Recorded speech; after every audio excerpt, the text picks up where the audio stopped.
parang lumilitaw na ikaw ay nagiging vlogger na, it will not sell pag doon sa mga marketing materials natin puro mukha mo ang nakalagay doon. It shouldn't happen kasi another thing one thing na na-notice ko, halimbawa meron tong sa Japan ba ito na magazine. I think it's a free magazine.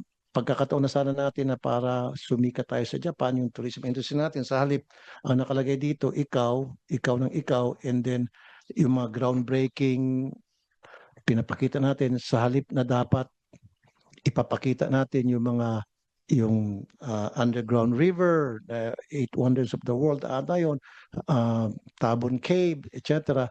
Ang pinakita doon, kayo po, at saka yung mga groundbreaking ceremony, which will not sell. If we want to sell something, pakita po natin yung mga tanawin o yung mga reasons why tourists will visit the country. Kasama na po dyan yung mga lugar na pwede pupuntahan, food, wellness, di ba, adventure. Those are the things that people would like to see, the tourists. And pumunta po ako sa website natin. Wala ako masyadong nakikita ng mga lugar na kaakit-akit na para mainganyo yung mga tourist na pumunta. Nakikita ko puro mga festivals. I don't know kung iba yung napupuntahan ko website. Yeah, maganda po yung festivals. Pero kung kailangan natin talagang ma-invite yung mga tourists to come to our country, ano ba yung reason ba't nagtutour yung mga tao? Hindi naman po sa puro festival ang pinupunta ng mga turista rito. Of course, maganda yung festival. Pupunta sila rito for adventure, wellness, food, culture, and things like that. So yun po dapat ang binibenta natin. Huwag po natin ibinibenta yung maling mga bagay na hindi naman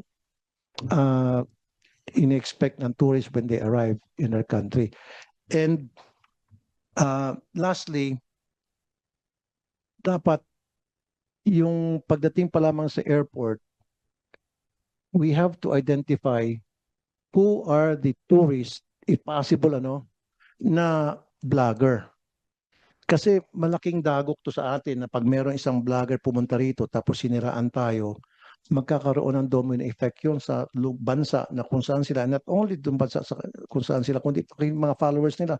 Tulad nitong American na vlogger, meron pang isa, siniraan tayo, at least itong American, medyo Pino pa siya, kaya lang nakasira. So, dapat po, DOT, makipag-tie up po tayo sa mga local vloggers. Marami naman tayong mga local vloggers dito Makipag-tie up po tayo sa mga foreign vloggers.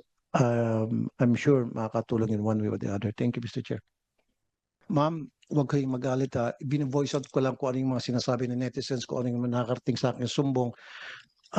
Now, sabi niyo po, yung sa Korea, wala kayong authorization doon. Maging sa airport, may authorization ba kayo na para ilagay yung picture niyo? And then isa pa po, meron ditong promotion na kayo po'y nakasakay sa bangka and you're promoting the Philippines at kayo po'y nakadamit ng mga bulaklakin at sa Lake Cebu ba ito? Ito ba'y walang authorization nyo rin na ilalagay po yung mukha nyo doon sa cover ng magazine na kayo po'y nakabihis at parang nag-invite ng mga tourist? Senator Tulfo, that photo I believe you're pertaining to is one that was taken during the Philippine Experience Program, Heritage, Culture, and Arts Caravan that the Department of Tourism implemented in the Soc-Sargen region. That is not a promotional material, but that's actually coverage of the activities of the department. That photo was taken at the time when we held the Philippine Experience Program in South Cotabato. So bakit hindi na lang po model na taga mismo native po sa lugar na yon, nakilala sa lugar na yon? Why you? That photo was taken during my presence at the Yes, ma'am, South I know, I Cotabato. understand. Yes. We don't have any fight on that matter. What I'm trying to say is, someone who's recognized in that community, in that place, yung kilala, kunyari, miss kung anong bansa, ano bang lugar po yan? That's Lake Cebu. Cebu. Oh, how about Lake Cebu. Yes. Lake Cebu in Cebu? In South And Cotabato. so, how about Miss Cotabato instead of you? Nakilala sa lugar na yan. Senator So, Tulfo, let me clarify No, that. no, ma'am, let me finish Yes. first. Mm. Kanina hindi kita in-interrupt. So bakit hindi na lang po yung isang native na kilala ng mga tao na kapag nakita nila, agad-agad maintindihan nila bakit siya nandyan as opposed to ikaw. Isa pa po. Ma'am, these are the things that I'm trying to voice out today. Nothing personal, nothing about you. These are the complaints that my office received, my action center received. They came to me and they talked to me and they told me everything I'm telling you now. Isa pa dito, meron sa isang, ano ba to? Pinakita sa amin na puro nakalagay frasco sa isang, sa Ninolan, Cebu. So doon sa mga, yung sa mga tabi-tabi na may mga eateries, mga karinderya. So merong kahabaan, puro karinderya sa, I think sa highway ba ito? So sa taas, sana inilagay niyo po doon yung mga lugar na pwedeng pasyalan. I'm sure na dadaan dito yung mga turista kasi highway po ito. Sa halip na ilagay niyo po yung karatula doon ng mga places na pwedeng bisitahin, ang nilagay niyo po doon, puro apelyido niyo po all the way. So siguro po walang authorization sa inyo. Baka yung mga tao niyo lang pong gumawa niyan without you telling them. Baka merong gustong sumipsip sa inyo at nilagay yung name niyo. So siguro po pwede yung sabihin yung mga tao niyo next time, wag puro ako. Dapat yung mga lugar na talagang bebenta sa mga tourist. Is that good enough?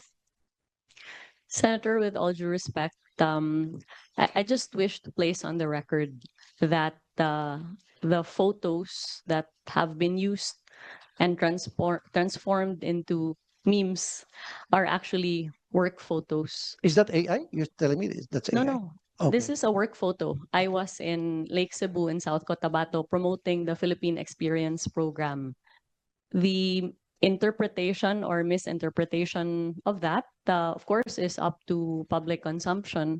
But we have all the documentation to prove that my presence there was a legitimate one, and it was to help the destination as far as crafting of tourism packages, tourism circuits, building up of attention for the destination in conjunction with our tourism stakeholders. I'm not saying, Mom, that you're not present, your presence there is not legit.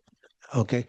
What I'm saying is, yung presence mo doon, yung sa picture na yan, it doesn't fit in sa taste ng mga Pilipino na nakakita po niyan. Kaya nga po, binabash po kayo.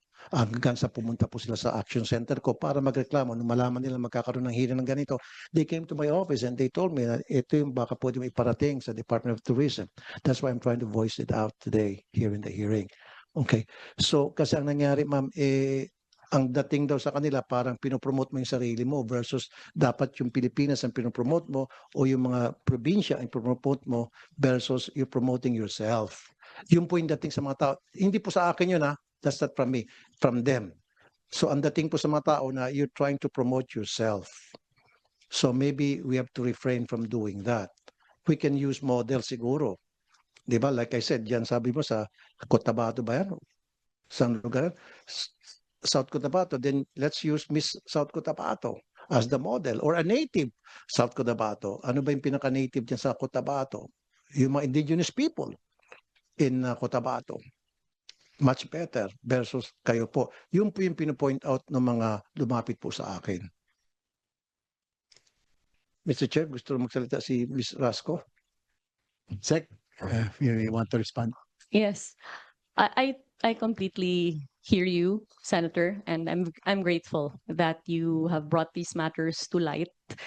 But since I have the floor, I would just like to reiterate my position that I have tried to be as present as possible in our destinations and for our stakeholders. That is the extent of the duty that I have exercised and nothing more. I have no national ambition. I'm not running for any national position.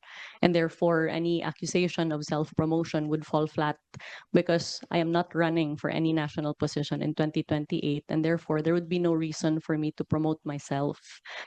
I'm sorry, ma'am. I'm not saying that you're running. Don't put words into my mouth.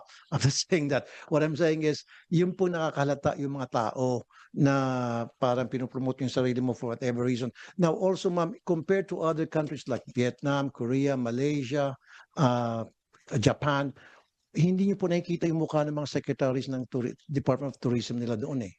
Wala. Never ka makita sa tourist materials ng kahit anong bansa na banggit ko, yung kanilang Secretary of Tourism, pinopromote yung mga muka ng mga pictures nila.